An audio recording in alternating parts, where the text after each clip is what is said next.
Hello నమస్తే. నేను journalist Srinivas. ఈరోజు న్యూస్ అనాలిసిస్లో ముందుగా ఆంధ్రప్రభ పేపర్ చూద్దాం. వర్గీకరణ ఆర్డినెన్స్కి ఆమోదం తెలిపిండు. నిన్న క్యాబినెట్ మీటింగ్ జరిగింది ఆంధ్రప్రదేశ్లో. ఎస్సీ వర్గీకరణ పైన ఆర్డినెన్స్ చేశారు, చట్టం చేయలే. శాసనసభ ప్రత్యేకంగా సమావేశపరిచి బిల్లు పెట్టి చట్టం చేయాలి వాస్తవంగా. కాకపోతే ప్రస్తుతానికి శాసనసభ లేదు కాబట్టి ఆర్డినెన్స్ చేశారు. ఇప్పుడు తెలంగాణ ముఖ్యమంత్రి రేవంత్ రెడ్డి గారు చట్టం చేసిండు. ఆ చట్టాన్ని 14 ఏప్రిల్ డాక్టర్ బిఆర్ అంబేద్కర్ జయంతి రోజు లాంఛనంగా ప్రారంభించారు. దాన్ని అంటే ఎస్సీ వర్గీకరణ అఫీషియల్గా గెజిట్ వచ్చేసింది. దేశంలోనే మొట్టమొదటి రాష్ట్రం ఎస్సీ వర్గీకరణ అమలు చేసింది. అంతకుముందు ఎస్సీ వర్గీకరణ తెలుగు రాష్ట్రాల్లో అమలు చేసిన చరిత్ర చంద్రబాబు నాయుడు గారికి ఉంది. కానీ ఆ మొట్టమొదటి అమలు చేసిన ఆ క్రెడిట్ని రేవంత్ రెడ్డికి పోయింది ఇప్పుడు. కాబట్టి వెంటనే రెస్పాండ్ అయ్యిండు. నిన్న ఇక్కడ తెలంగాణ ఎప్పుడైతే 14th ఏప్రిల్ రోజు అమలు చేసిందో లేదు మనం ఏడ వెనకబడిపోతామని వర్గీకరణ పైన ఆర్డినెన్స్ ఇచ్చిండు. ఈ ఆర్డినెన్స్ పైన 3 కేటగిరీలుగా 59 ఉపకులాలను చేసిండు. మెగా డిఎస్సితోనే అమలుకు ఆలోచన. ఇక పడే నోటిఫికేషన్లన్నిటికీ ఎస్సీ వర్గీకరణతోనే అమలు చేస్తారట. శాసనసభ హైకోర్టు భవనాలకు లైన్ క్లియరు, L1 బిడ్డర్కు LAO ఇవన్నీ నిన్న క్యాబినెట్లో తీసుకున్నాయి. ప్రధానంగా ఏంటంటే వర్గీకరణకి ఆర్డినెన్స్కి ఆమోదం తెలిపారు. దీనికి సంబంధించి ఇక రాబోయే నోటిఫికేషన్లు అన్నింటిలో కూడా మనకి వర్గీకరణతో వస్తాయి. ఇది తర్వాత చట్టం వస్తుందట. చట్టం వచ్చే ముందు ఇంకేమైనా సెన్సెస్ తీస్తే సెన్సెస్ ప్రకారం జిల్లాల వారీగా చేస్తున్నాడు చంద్రబాబు నాయుడు గారు. ఏ జిల్లాలో ఎంత జనాభా ఉందో ఆ జిల్లాకు సంబంధించి ఒక యూనిట్గా తీసుకొని ఎస్సీ గ్రూప్ 1లో ఎవరికి ఎంత పర్సెంటేజ్ చేయాలి, 2లో ఏ పర్సెంటేజ్, 3లో ఏ పర్సెంటేజ్ అని 3 గ్రూపులుగా చేసిండు, 3 కేటగిరీలుగా. ఇది ఒక వార్త అయితే. ఇంకోటి సూపర్ 6లో మరో ముందడుగు పడ్డదట. ఏంటిదంటే మత్స్యకార భరోసా ఇస్తారట. ఈ నెల 26 నుంచి చేపల వేట నిషేధ సమయంలో కుటుంబానికి 20,000 క్యాబినెట్లో కీలక నిర్ణయం. దీంట్లో కీలకమే లేదు, 1 ఇయర్ ఎగ్గొట్టారు. ఇప్పుడు మరో ముందడుగట. ఇది ముందడుగు కాదు, వెనకడుగే. ఇది ఆల్రెడీ 1 ఇయర్ వెళ్ళిపోయాయి. లాస్ట్ ఇయర్ రావాల్సింది రాలే, ఇప్పుడు ముందడుగు అంటున్నారు. ఈ నెల 26 నుంచి మత్స్యకార భరోసా ఇస్తారట. దానికోసం చాలామంది వెయిట్ చేస్తున్నారు. ఇది 20,000 రూపాయలు కుటుంబానికి చొప్పున ఇస్తారట. సరే, ఇది ఒక వార్త అయితే. ఇంకోటి, మంత్రులు మారండి, మతాలను రెచ్చగొట్టేలా మాట్లాడుతుంటే వైసీపీ తప్పుడు ప్రచారం తిప్పికొట్టలేరా, మంత్రులు మారండి అని అంటున్నాను. నేను ఈ హెడ్డింగ్ చూసి ఆంధ్రజ్యోతిలో మంత్రుల పేషీలో ఉన్న ఓఎస్డీలు పెద్ద ఎత్తున కరప్షన్ చేస్తున్నారు, మొత్తం దోపిడీ చేస్తున్నారని రాసిండు. బరి తెగించి దోపిడీ చేస్తున్నారని. దాని గురించి అని చెప్పిండ మంత్రులు మారండి, అవినీతి మరీ ఎక్కువ చేయమాకుండా బయట తెలిసేటట్టు అన్నాడేమో అనుకున్నాను. కానీ అది అనలే. దాని గురించి రివ్యూ లేదు. మంత్రులు మీ ఓఎస్డీలు అంతా తినేస్తున్నాడు, ఎక్కడికక్కడే గత కంట్రోల్ చేయండి, మరి మీ పాత్ర ఉందా అని అడుగుతారేమో అనుకున్నాను నేను. అది అడగలే. మీరు కనీసం నామైన వైఎస్ఆర్సీపీ పార్టీ, ప్రతిపక్ష పార్టీలు రకరకాల విమర్శలు చేస్తుంటే ఒక్కడు మాట్లాడట్లేదు ఏందని అడిగిండట. ఇంకోటి, మత విద్వేషాలను రెచ్చగొట్టాలని జగన్మోహన్ రెడ్డి పార్టీ చూస్తుంటే ఒక్కడు మాట్లాడట్లేదు అని అన్నాడట. అనేక రకాల విషయాలపైన ప్రభుత్వాన్ని ఇరుకుని పెట్టే కార్యక్రమం, ప్రభుత్వం గురించి విమర్శిస్తుంటే ఎందుకు మాట్లాడరు, మనం అనేక సంక్షేమ కార్యక్రమాలు చేస్తున్నాం, వాటి గురించి ప్రజల్లోకి ఎందుకు తీసుకోవట్లేదని అన్నాడట. ఏమనాలా? మంత్రులు కూడా అసలు ఏమనాలో, ఏం చేయాలో, ఏం మాట్లాడాలో తెలియని పరిస్థితిలో సీనియర్ మంత్రులు కూడా నోరు మెదపని పరిస్థితి. చాలా సీనియర్ మంత్రులు కూడా నోరిప్పి మాట్లాడలేని పరిస్థితి అనేక పరిణామాలపైన. కల్తీ లడ్డూలో కల్తీ జరిగింది, నెయ్యి కల్తీ వాడారు అని చెప్పారు. అది అడిదిరిగి చంద్రబాబు నాయుడు గారి మెడకే చుట్టుకొని సుప్రీంకోర్టు సిబిఐ చేత సిట్ వేసింది. ఆదాని విషయంలో సెకీ ఒప్పందాలు 1750 కోట్ల రూపాయలు తీసుకొని జగన్మోహన్ రెడ్డి సంతకం పెట్టిండు. ఇది పెద్ద అవినీతి జరిగింది, అమెరికాలోనే ఎఫ్ఐఆర్ అయింది అన్నారు. దానిపైన ఇక తెలుగుదేశం పార్టీకి భజన చేసే పత్రికలు పెద్ద పెద్ద పేజీలు వార్తలు రాసినాయి. దీనివల్ల 1,00,000 కోట్ల నష్టం, 2,00,000 కోట్ల నష్టం, ఇది రద్దు చేయాలి, ఇది చేయాలి, అది చేయాలన్నారు. మరి దాన్ని పట్టుకొని, మీరు అన్న మాటలను పట్టుకొని, సెకీ ఒప్పందాన్ని పట్టుకొని, మీరు చేస్తున్న ప్రచారాన్ని పట్టుకొని ఆ సీనియర్ మంత్రులు కూడా మాట్లాడితే ఇలా బదనమయ్యేటోళ్ళుగా. మీరు ఒక 4 రోజులు మాట్లాడితే దాని గురించి నోరు ఇప్పట్లే. ఆదాని అనే మాటే రావట్లే నోట్ల నుంచి, సెకీ అనే మాట రావట్లే. అది అద్భుతమైంది అంటారు. మళ్ళీ తర్వాత ఏపీ ఎలక్ట్రిసిటీ రెగ్యులేటరీ కమిషన్ కూడా చెప్పింది మంచిదేనట్టది, దాన్ని రద్దు చేయాల్సిన అవసరం లేదు, లాభమే ఉంది దాంతోనని. అంటే మీ విమర్శకి, అమలుకి, విధానానికి సంబంధం లేకుండా ఉన్నాక ఎట్లా సమర్థిస్తారు మంత్రులు కూడా? ఇప్పుడు అదే ఆదాని సెకీ ఒప్పందం పైన మీరు నిజంగానే అన్నమాట కట్టుబడి ఉండి రద్దు చేసి ఉంటే ఓకే.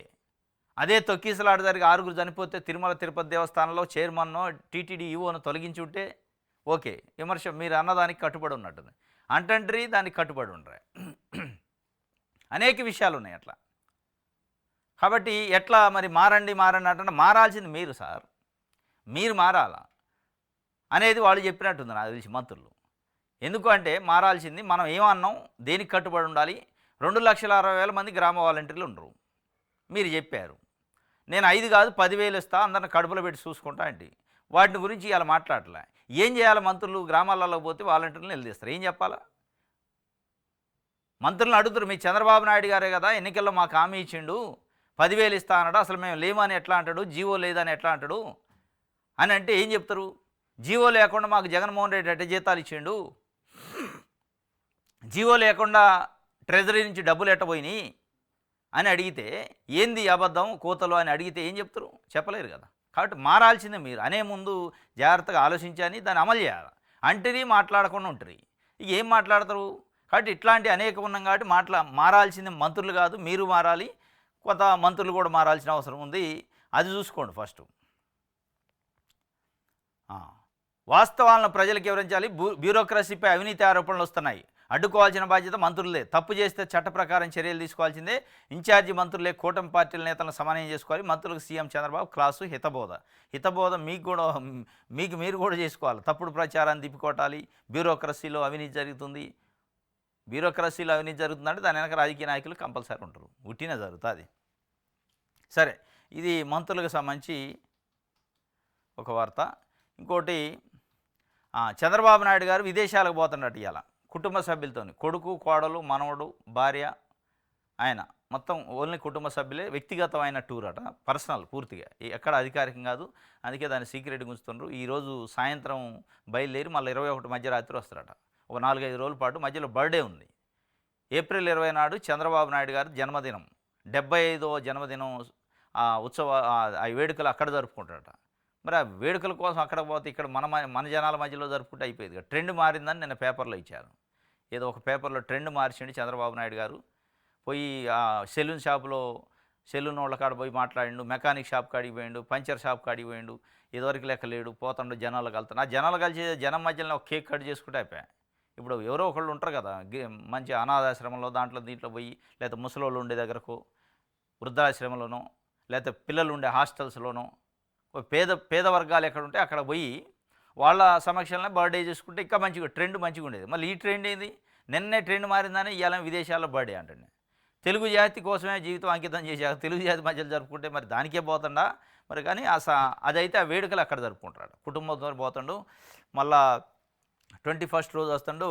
దీంట్లో ఇంకో ట్విస్ట్ ఏంటంటే తెలంగాణ ముఖ్యమంత్రి రేవంత్ రెడ్డి గారికి కూడా పోతున్నాం విదేశీ పర్యటన ఇదే సందర్భంలో. మరి ఆయన వచ్చాకేనా పోతుండే, ఇద్దరు ఆడేమైనా మాట్లాడుకుంటారా, ఇద్దరు కలిసేది ఏమైనా ఉందో తెలియదు, అది అఫీషియల్గా చెప్పలేదు. కానీ ఏంది వ్యక్తిగతం, ఆయన కూడా మరి వ్యక్తిగతమా అఫీషియల్ అనుకుంటుంది. ఇది ఏంది అనేది మరి ఇద్దరు ముఖ్యమంత్రులు ఒకేసారి విదేశీ పర్యటన పెట్టుకున్నారు. ఆయన జపాన్ అనుకుంటా పోతాడు. మరి ఈయన ఎక్కడ పోయేది చెప్పట్లే, అఫీషియల్గా అనౌన్స్ చేయట్లేదు. కానీ పోతాడట ఈరోజు సాయంత్రం ఢిల్లీ పోయి అక్కడి నుంచి వెళ్తారట. అండ్ 4 రోజుల పాటు ఉండరు ముఖ్యమంత్రి చంద్రబాబు నాయుడు గారు ఉండు, లోకేష్ గారు కూడా రాష్ట్రంలో ఉండరు. రైట్.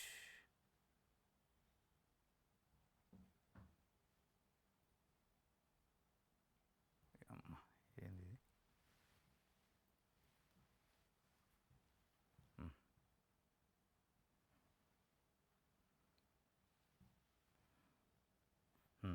ఇదైతే ఇంకోటి ఆంధ్రజ్యోతి చూద్దాం.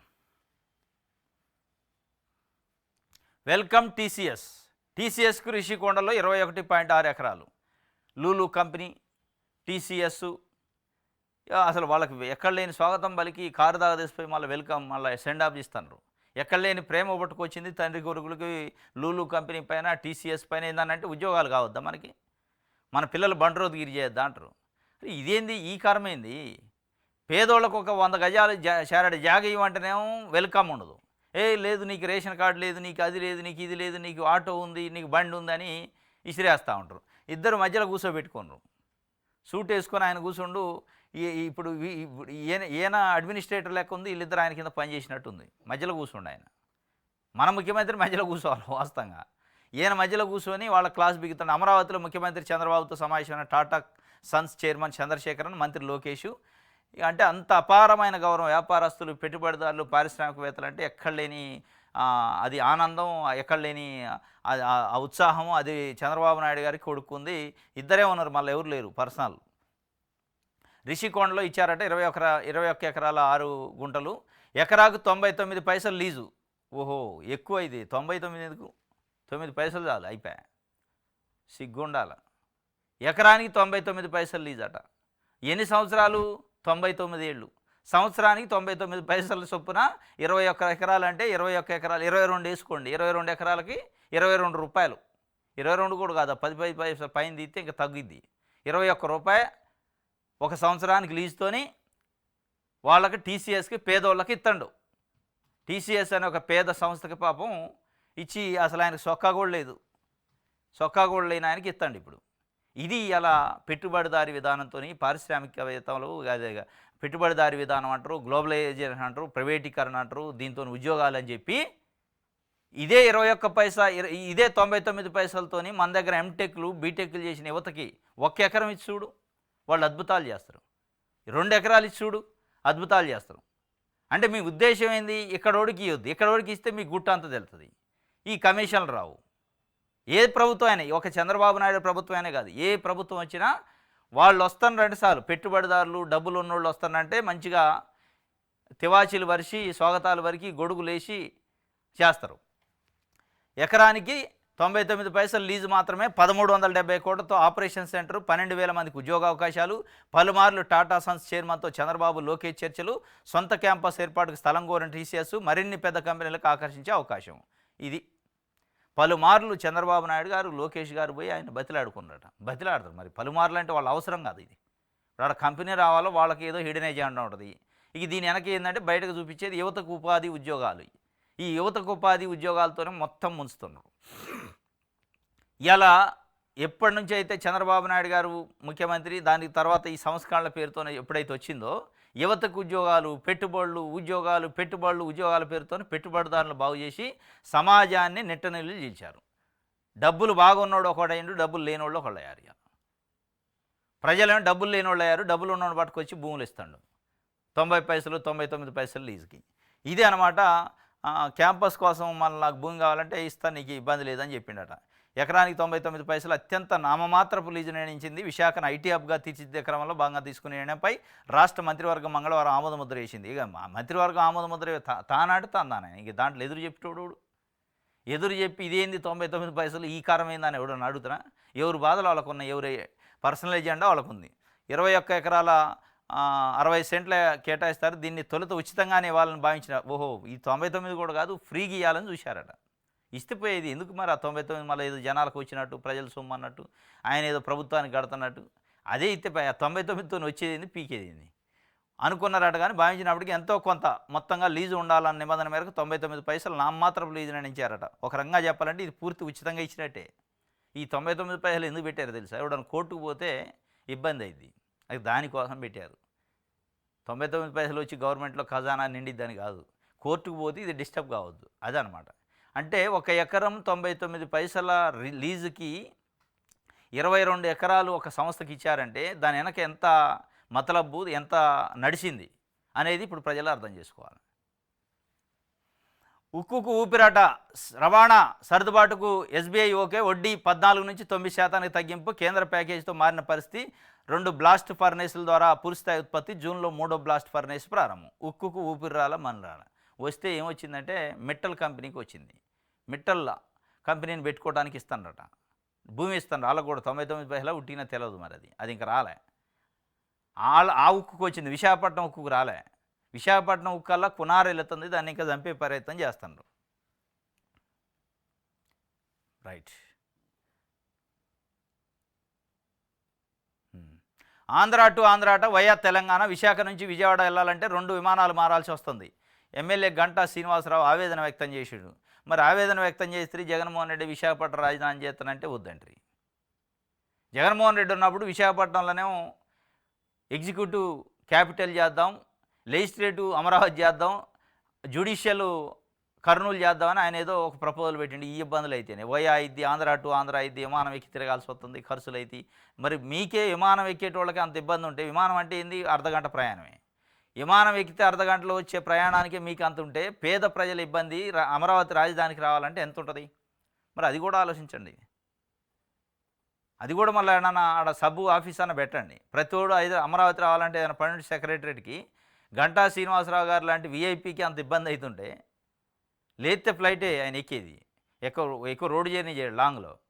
మరి మీకే అంత ఇబ్బంది ఉన్నప్పుడు ఆవేదన ఉంటే ప్రజలేం ఆవేదన, ప్రజల ఆవేదన చూడండి. మీ ఆవేదన ఏముంది? మీకు నానా రకాల డబ్బు ఉంది కాబట్టి ఎట్లయినా వస్తారు పోతారు, అది పెద్ద సమస్య కాదు. పబ్లిక్ ట్రాన్స్పోర్టు మీరు వాడరు కాబట్టి ప్రైవేట్ ట్రాన్స్పోర్ట్ వాడుకుంటారు, తొందరగా వస్తారు, మీకు ఉంటుంది. పేద ప్రజలు పబ్లిక్ ట్రాన్స్పోర్ట్ని బస్సుల మీద ప్రయాణం చేసే, రైళ్ళ మీద ప్రయాణం చేసే పేద ప్రజల పరిస్థితిని వాళ్ళు ఎన్ని గంటలు జర్నీ చేయాలి? ఇవాళ అమరావతి రావాలంటే శ్రీకాకుళం విజయనగరం నుంచి దాదాపు 12 గంటలు 13 గంటలు పట్టింది ఒక రోజు ప్రయాణం. మరి వాళ్ళ బాధను ఆలోచించడం, మీకే ఆవేదన వ్యక్తం చేస్తే మరి వాళ్ళు రైట్.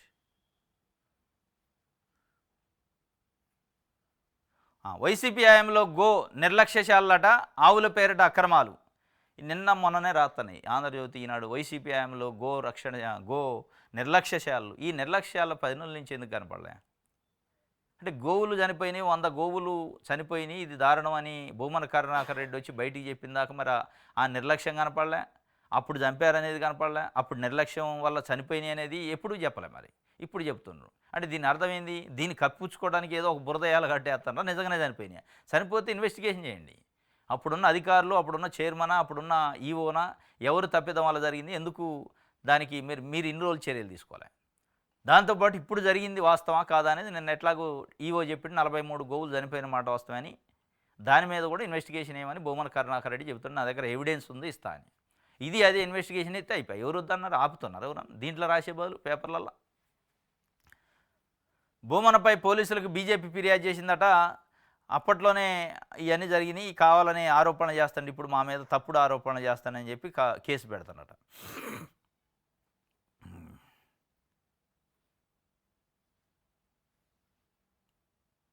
రైట్, ఇది ఒక వార్త.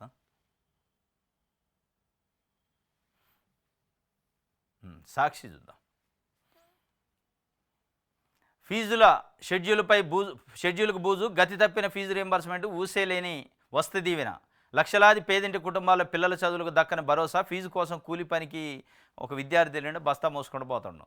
నా 7 ఏళ్ల వయసులో నాన్న చనిపోయారు, బతుకుదెరువు కోసం అమ్మమ్మ వాళ్ళ ఊరు కోస్గికి వచ్చాం.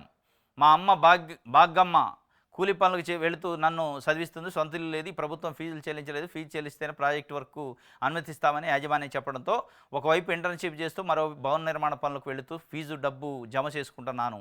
ప్రభుత్వం స్పందించి సకాలంలో ఫీజు చెల్లిస్తే నా చదువు పూర్తి చేసుకుని ఏదైనా చిరు ఉద్యోగంతో బతుకుతాను అని రాకేష్ అట బీటెక్ ఈసీఈ చేస్తాను, ఫైనల్ ఇయర్, కర్నూలు జిల్లాలో. ఇది పరిస్థితి, వాస్తవ పరిస్థితి, విద్యార్థుల పరిస్థితి. సరే రాజకీయాలు ఏదన్నా, ఏ పార్టీ అధికారంలో ఉంది, ఏ పార్టీ బాధ పక్కన పెడితే పేద విద్యార్థులు చదువు కోసం ఏదైతే డాక్టర్ వైఎస్ రాజశేఖర రెడ్డి పెట్టిండో ఫీజు రీంబర్స్మెంట్ స్కీము, అది కంప్లీట్గా నిర్వీర్యం అయిపోతుంది. ఇవాళ పేద విద్యార్థులు ఇంజనీరింగు, మెడిసిన్ అప్పట్లో చేసేది ఉచితంగా, ₹1 ఖర్చు లేకుండా. ఇవాళ జాయిన్ అయిన తర్వాత అది ఎటుపోద్దో తెలవట్లే, సర్టిఫికెట్లు ఇవ్వకుండా ఇబ్బంది, ఆల్ టికెట్లు ఇవ్వకుండా ఇబ్బంది, ఎగ్జామ్ రాయకుండా ఇబ్బంది, రకరకాల ఇబ్బందులు పెడుతుండ్రు. కానీ ప్రభుత్వాల వైఖరి మారట్లే. దట్టు ఈ మధ్యకాలంలో 10 నెలల నుంచి వచ్చిన కూటమి ప్రభుత్వం ఫీజు రీంబర్స్మెంట్ బకాయిలను పెట్టింది జగన్మోహన్ రెడ్డి అంటారు. మరి పెట్టిండు, మరి మీరేం చేస్తారు? మీరు చేయాల్సింది అది కదా, ప్రజాపాలన అంటారు కదా, మేము ప్రజల కోసమే జీవితాలు అంటారు కదా. జగన్మోహన్ రెడ్డి బకాయి పెడితే మీరు తీరవద్దని ఉందా? జగన్మోహన్ రెడ్డి బకాయి పెట్టిపోయిన నవయుగ కంపెనీకి సంబంధించిన 1775 కోట్ల రూపాయల కాంట్రాక్ట్ కంపెనీకి ఎట్లా ఇచ్చారు? మరి అది ఇచ్చినప్పుడు పేద ప్రజలకు ఫీజు రీంబర్స్మెంట్ ఎందుకు ఇవ్వకూడదు? జగన్మోహన్ రెడ్డి బకాయి పెట్టిపోయిన నవయుగాకి అయితే ఇస్తారు, పేద ప్రజలకి, పేద విద్యార్థులకి. ఇవాళ జగన్మోహన్ రెడ్డి లేదా ఇంకొకళ్ళు చెప్పారని ఇచ్చారు. ఇవాళ 99 పైసలు లీజుకి, టీసీఎస్కి, లూలు కంపెనీకి, వాళ్ళకి ఇవ్వటానికి చేతులు వస్తాయి, వాళ్ళకు వెల్కమ్ చెప్తారు. పేద విద్యార్థులకు సంబంధించి ఫీజు రీంబర్స్మెంట్కి ఎందుకు వెల్కమ్ చెప్పరు? అది కదా చేయాల్సింది. అంటే మీ విధానం ఏంది, మీ యాటిట్యూడ్ ఏంది? అంటే ఎస్సీ, ఎస్టీ, బీసీ, మైనార్టీ విద్యార్థులు కదా ఫీజు రీంబర్స్మెంట్ మీద ఆధారపడేది. వాళ్ళు చదివితేంది, చదవకపోతేంది, వాళ్ళు మా కింద కూలి పనులు చేసేటట్టు ఉండాలి కాబట్టి వాళ్ళు మళ్ళీ ఇంజనీర్, డాక్టర్లు అవ్వాలనా అనే ఒక విధానమా? దేనికి మీరు స్పందించరు? అదే నవయోగాకి సంబంధించిన 1775 కోట్లు ఇవాళ ఈ పేద విద్యార్థులకు ఇచ్చి ఉంటే ఈ బస్తాలు మోసే కర్మ ఉండకపోయేది కదా. ఆ బాబుకి. ఏ మాట్లాడితే జగన్మోహన్ రెడ్డి 6,000 కోట్లు బకాయి పెట్టిపోయింది. నువ్వేం చేస్తున్నావు బకాయి పెట్టిపోతే? బకాయి పెట్టినందుకేగా ఓడిచ్చారేమో. మరి నువ్వు ఆయన బకాయి పెట్టిండు, నేను వస్తే ఇస్తానన్నందుకే కదా నీకు ఓట్లేసింది. మీరు చేయాల్సింది ఆయన ఇచ్చిపోయిండు, ఆయన ఇది చేసిండు అని చెప్పటం కాదు కదా. ఇది ఎలా పేద విద్యార్థులు కోరుకుంటున్నారు. పాపం బస్తాలు మోసే పరిస్థితి వచ్చింది, మిరపకాయలు కోసే పరిస్థితి వచ్చింది, పత్తి తీసే పరిస్థితికి వచ్చింది పిల్లలు. వాళ్ళకి విద్యా దీవెన, విద్యా కానుక ఇట్లాంటి అమ్మఒడి రాకపోవడం. 3,900 కోట్లు ఇప్పుడు అవసరం అంట విద్యా సంవత్సరానికి. 35 పైసలు కూడా ఇచ్చేటట్లేదు. రైట్, ఇది ఒక వార్త. ఈసీ తీరు పూర్తిగా అనుమానాస్పదంగా ఉందట. ఓటర్ల డేటా ఎందుకు ఇవ్వరు? మండిపడ్డ రాజకీయ పార్టీలు, స్వచ్ఛంద సంస్థలు. పూర్తిగా కాదు, అసలు మొత్తానికే ఉంది, అనుమానాస్పదం కాదు. ఇక డైరెక్టు ఇక చాలా అభియోగాలు, ఆరోపణలతో పాటు ఆధారాలు సమర్పిస్తున్నారు. స్వయాన అమెరికాలో యుఎస్ఏ ఇంటెలిజెన్స్కి సంబంధించిన విభాగానికి సంబంధించిన ఒక అధిపతి మొన్న చెప్పారు, డైరెక్ట్గా ఈవీఎంలను ట్యాంపర్ చేయొచ్చు అతి సులువుగా, మామూలుగా కాదు, అతి సులువుగా. మన మొబైల్లో ఒక యాప్ నెట్ డౌన్లోడ్ చేస్తాం, మన మొబైల్లో ఫోను ఇంకోళ్ళు చేయటానికి ఎంత ఈజీగా చేస్తాం అట్లా ట్యాంపర్ చేయొచ్చు, దాంట్లో డౌటే లేదు. అమెరికా లాంటి దేశాలలో కూడా వద్దు, మనకి ఈవీఎంలు వద్దు, బ్యాలెట్ ఏమొద్దని వాళ్ళు ఒక నినాదం తీసుకొని స్వయాన క్యాబినెట్లో చెప్పారు. వాళ్ళు నేషనల్ ఇంటెలిజెన్స్ బ్యూరోకి సంబంధించి ఒక మేడం చెప్పింది ఆ రోజు. అయినా కానీ మన దగ్గర ఉన్న ఎలక్షన్ కమిషన్ స్పందించదు. చెవుల్లోనేడు ముందు శంఖం వదినట్టే, చెవిటోడు ముందు శంఖం వదినట్టు వీళ్ళు అనుకుంటూనే ఉంటారు. అప్పుడప్పుడు ఇప్పుడు అవుతారు, లేదు ట్రాన్స్పరెంట్గా ఉందంటారు. కానీ మేము ఇచ్చిన అభియోగాలు, మేము ఇచ్చిన ఎవిడెన్స్కి సమానం అంటే అవన్నీ అట్లే ఉంటాయి, కానీ అంత బాగానే ఉందంటారు. సమానం చెప్పరు. అనేక అనుమానాలు ఉన్నాయి. మహారాష్ట్రలో జరిగిన ఎన్నికలు, ఢిల్లీలో జరిగిన ఎన్నికలు, 2024లో ఏపీలో జరిగిన ఎన్నికలపైన అనేక అనుమానాలు, ఒరిస్సాలో జరిగిన ఎన్నికలపైన అనేక అనుమానాలు ఉన్నాయి. స్పెషల్లీ ఏపీలో జరిగిన ఎన్నికలపైన అనేక ఆరోపణలు, అనుమానాలు ఉన్నాయి. ఈవీఎంలు ట్యాంపర్ జరిగినాయి అనేది పెద్ద ఎత్తున చర్చ ఉంది, కానీ సమానం చెప్పరు. ఎందుకు అంటే చంద్రబాబు నాయుడు గారు అసలు గెలవటం కాదు, మనం ఓడినా కానీ గౌరవప్రదమైన ఓటమి కావాలి ఎట్లా అనే ఒక ఉద్దేశంతో అంతకుముందు టెన్షన్ పడ్డాడు. వాస్తవంగా ఢిల్లీ పోయి 3-4 రోజులు అక్కడనే ఉండి బీజేపీ నాయకుల్ని నయానా భయానా ఒప్పించుకొని పొత్తు పెట్టుకొని వచ్చిండు. వాస్తవంగా చంద్రబాబు నాయుడు గారు గెలిచే ఊపుందంటే పొత్తుకు రాడు. నాకు అవసరం లేదు, నేను దిల్ దాస్ ఉంటా అని అంటాడు. పవన్ కళ్యాణ్ గారిని పట్టుకొని ఆయన్ని బతిలాడుకొని మళ్ళీ బీజేపీ అధిష్టానం దగ్గర పోయి పొత్తు పెట్టుకున్నాక కూడా అసలు గెలుతామా లేదా అనేది పూర్తి కాన్ఫిడెంట్గా చెప్పలేని పరిస్థితి. ఆ వేవు ప్రజల్లో జగన్మోహన్ రెడ్డికి ఆ రోజు అట్లా ఉంది, కనపడదు కూడా. ఆ కనపడ్డ వేవు అలా తీసుకొచ్చి 11 సీట్లకు వచ్చింది. అక్కడ 164 గెలుతామా ఓడతామా అనే పరిస్థితిలో ఉన్న పార్టీల కూటమికే 124 స్థానాలు వచ్చినాయి. ఇక్కడ ఇట్లా వచ్చినాయి. వీటిపైన సామాన్య ప్రజల్లో ఉన్నాయి అనుమానాలు ఇవాళ, కానీ స్పందించట్లేదు. అనుమానాస్పదంగానే ఉంది. ఓటర్ల డేటా కూడా బయటికి ఇవ్వట్లేదని మండిపడ్డ రాజకీయ పార్టీలు, స్వచ్ఛంద సంస్థలు. దీనిపైన సుప్రీంకోర్టులో వేస్తున్నాడు supreme court senior advocate Prashant Bhushan. ఏ ప్రశ్నకు భేటీలో బదులు రాలేదు, సుప్రీంకోర్టుకు నివేదిస్తాము. రాత్రికల్లా భారీగా పెరుగుతుందట. పోలింగ్ శాతాల్లో కూడా అనూహ్యంగా తేడాలు వస్తున్నాయి. పోలింగ్ జరిగే రోజు 5 వరకేమో ఒక రకంగా ఉంటుంది, 5 తర్వాత 5 నుంచి 8 మధ్యలో ఒక్కసారి ఒక 20% పెరుగుతుంది. ఎక్కడి నుంచి వస్తుంది 20%? ఏంది దీని వెనకున్న మతలబు? చాలా చోట్ల అసలు ఓటింగ్ రోజు ఫాము ఇస్తారు, ఫామ్ 17 ఏదో, దాంట్లో వేసిన ఫిగర్స్కి కౌంటింగ్ రోజు వేసే ఫిగర్స్కి తేడా వస్తుంది. వీటన్నిటిపైన అనేక మంది అభ్యర్థులు అడిగారు. బుల్డోజ్ చేస్తున్న తప్ప సమానం స్ట్రేట్గా చెప్పట్లే. ఇది ఎన్నికల కమిషన్ వివాదాస్పదంగా, అనుమానాస్పదంగా ఉంది. దీన్ని ఇట్లే కొనసాగిస్తే ప్రజాస్వామ్యం ముందు పడే అవకాశం ఉండదు. గిట్టుబాటు ధర కల్పించకపోతే ఆత్మహత్యల శరణ్యం. పర్చూరు, ఇంకోల్లో నల్లబర్లి పొగాకు రైతులు రాస్తారోక. గత ఏడాది ధరలకే కొనుగోలు చేయాలని డిమాండ్. పొగాకు కొనుగోలు కంపెనీలు సిండికేట్గా మారి మోసం చేశాయని ఆగ్రహం. గిట్టుబాటు ధర కల్పించకపోతే ఆత్మహత్యలని పొగాకును గాలబెడతారు. మొన్న ఈ మధ్య చెరుకు రైతు ఒక ఆయన చెరుకును గాలబెట్టిండు. మిర్చి రైతులు రోడ్డు మీద పోసి నిరసన వ్యక్తం చేశారు. మందు డబ్బాలు పట్టుకొని మందు దాగి చనిపోతాం అన్నారు. ఇది ఇలా జరుగుతుంది. దీనిపైన మాట్లాడలే. లూలు కంపెనీ, టీసీఎస్ కంపెనీ వస్తే వెల్కమ్ చెప్పి, మీకు కావాలన్నా భూమి ఉచితంగా ఇచ్చామా, లేదంటే ఒక 99 పైసలకి ఇచ్చామా, మీకేం మళ్ళీ లీగల్ ఇష్యూస్ రాకుండా అని వాళ్ళకేం భూములు కట్టబెడుతున్నారు, వీళ్ళకేమో మసి ఇచ్చారు, నోట్లో మట్టి కొడుతున్నారు. ఇది ఒక వార్త సాక్షికి సంబంధించి. రాజ్యసభ ఎంపీ స్థానం ఉప ఎన్నిక షెడ్యూల్ విడుదలైంది. 22 నోటిఫికేషన్, మే 9న పోలింగు. రాజ్యసభ ఏపీలో ఒక ఖాళీ అయింది. విజయసాయిరెడ్డి వైఎస్ఆర్సీపీ ఎంపీ రాజ్యసభ మెంబర్గా ఉన్న ఆయన రాజీనామా చేసిండు. అది ఖాళీ అయితే ఆ ఖాళీకి ఇప్పుడు నోటిఫికేషన్ వచ్చిందట. షెడ్యూల్ విడుదలైంది. 22న నోటిఫికేషన్ వస్తే ఈ నెల దాని మొత్తం ప్రాసెస్ అంతా అయిపోయి పోలింగ్ 9 కల్లా ఉంటుంది. ఈ మధ్యలో 30 నాడు నామినేషన్ పరిశీలన ఉంటుంది. మే 2కి నామినేషన్ ఉపసంహరణ ఉంటుంది. మే 2 కల్లా ఎవరు ఉన్నారో క్యాండిడేట్ అని తెలిసిపోద్ది క్లియర్గా. అయితే ఇక్కడ ఒక ట్విస్ట్ ఏంటంటే విజయసాయిరెడ్డి రాజీనామా చేసిన సీటు మళ్ళీ విజయసాయిరెడ్డికే ఇస్తారట. అది బీజేపీ ఎంపీ అవుతుండే ఆయన. బీజేపీ పార్టీ నుంచి ఎంపీకి వస్తాడు. వైఎస్ఆర్సీపీ నుంచి రిజైన్ చేసిండు, బీజేపీ నుంచి వస్తాడు.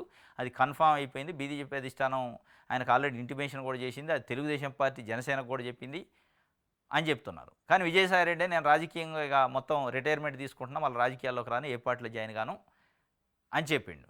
మరి ఏంది ట్విస్ట్? విజయసాయిరెడ్డిని బీజేపీలో జాయిన్ చేసుకొని రాజ్యసభ ఇచ్చి ఏం చేయబోతుంది బీజేపీ అనేది భవిష్యత్తులో మనకి తెలిసే అవకాశం ఉంది. ఆర్ కృష్ణయ్య గారు కూడా వైఎస్ఆర్సీపీ నుంచి రిజైన్ చేసి మళ్ళీ బీజేపీ నుంచి అదే రాజ్యసభ ఆయన ఖాళీ చేసిన రాజ్యసభనే తీసుకుంటూ సేమ్ అట్లే అవుతారట. ఆర్ కృష్ణయ్య రాజ్యసభ బీజేపీ నుంచి అవ్వటం ఒక ఎత్తు అయితే విజయసాయిరెడ్డి అవ్వటం ఒక ఎత్తు. విజయసాయిరెడ్డి అనే వ్యక్తి జగన్మోహన్ రెడ్డికి రైట్ హ్యాండు, వైఎస్ఆర్సీపీలో నెంబర్ 2గా ఒక వెలుగెలిగిండు.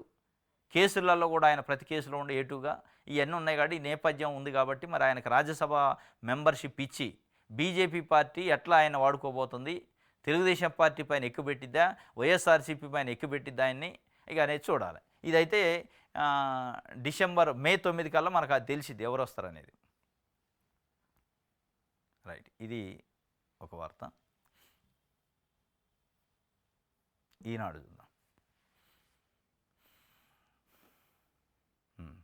ఎస్సీ వర్గీకరణకై పై ఆర్డినెన్స్ 2-3 రోజుల్లోనే జారీ. ముసాయిదా ఆర్డినెన్స్కి మంత్రివర్గం ఆమోదం. డిఎస్సి నుంచి వర్గీకరణ అమల్లోకి. 26న మత్స్యకారులకు 20,000 ఆర్థిక సాయం. ఇది క్యాబినెట్కి సంబంధించిన డెసిషన్ ఇచ్చారు. ఒక వార్త. 10 లక్షల జనాభాకు 15 మంది న్యాయమూర్తులు ఉన్నారట. 50 మంది ఉండాలన్న సూచనకు దూరంగా వాస్తవ పరిస్థితి. దేశంలో న్యాయ వ్యవస్థ తీరిది. దేశంలో న్యాయ వ్యవస్థ తీరు గురించి ఒక వార్త రాశారు. 10 లక్షల జనాభాకి జనరల్గా 50 మంది ఉండాలట. ఏది జడ్జెస్ 15 మంది ఉండు. 50 ఎక్కడ 15 ఎక్కడ? నక్కకి నాగలోకానికి ఎంత తేడా ఉందో అంత ఉంది. 15 అంటే ఇంకొక 3 రెట్లు కావాలి. ఇంకో 3 రెట్లు అయితే అప్పుడు 50 అయింది. అంటే మరి ఇంత డిఫరెన్స్ ఉన్నాక న్యాయ వ్యవస్థలలో సత్వరమైన న్యాయం ఎట్లా జరిగింది? కోర్టులలో ఏ రకంగా న్యాయం జరిగింది? న్యాయస్థానానికి ఎవరైనా పోవాలంటే సాహసం చేసే పరిస్థితిని ఇలా కోర్టుకు పోతే సంవత్సరాలు పట్టింది. కోర్టుకు పోవడం వల్ల టైం వేస్ట్ అయితే అని ఒక ఇంటర్ప్రిటేషన్ వచ్చేసింది ఇప్పుడు. దానికి కారణం ఇది అనమాట. 10 లక్షల జనాభాకి ఒక 50 మంది జడ్జెస్ ఉండాల్సిన ప్లేస్లో 15 మంది మాత్రమే ఉన్నారు.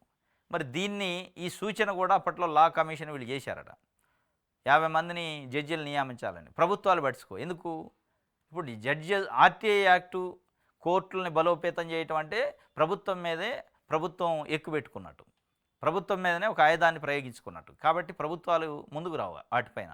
ఆర్టీఐ యాక్ట్ కమిషన్లు నియమించరు, జడ్జీలను నియమించరు. ఈ 2 ఉంటే వాళ్ళకే కదా ఇబ్బంది. ప్రజలకి ఏదన్నా ప్రభుత్వం నుంచి నష్టం జరిగితే కోర్టుకు పోతారు. కోర్టుకు పోతే ఇమీడియట్లీ ఆయన జరగవద్దు. ఇదన్నమాట. ఇలా పార్టీ ఫిరాయింపు ఎమ్మెల్యేలు ఉండరు. పార్టీ ఫిరాయింపు ఎమ్మెల్యేల పైన గతంలో చూసిన ఇప్పుడు కూడా మనం చూస్తున్నాం. వాళ్ళు గెలిచి మళ్ళా పదవి అయిపోయిన దాకా కేసు తేలదు. కాబట్టి అట్లాంటి సవలతు కోసం జడ్జీలు నియమించరు. కేసులు వాయిదా పడాలి. ఏది ముందు పడద్దు, వాళ్ళ పనులన్నీ అయిపోవాలి. ఇవాళ ఇది 10 లక్షల జనాభా ఉంటే 15 మందే ఉన్నారట జడ్జెస్. రైట్, ఇది ఈరోజు న్యూస్ అనాలిసిస్. రేపు తాజా వార్తలతో తిరిగి కలుసుకుందాం. Thank you.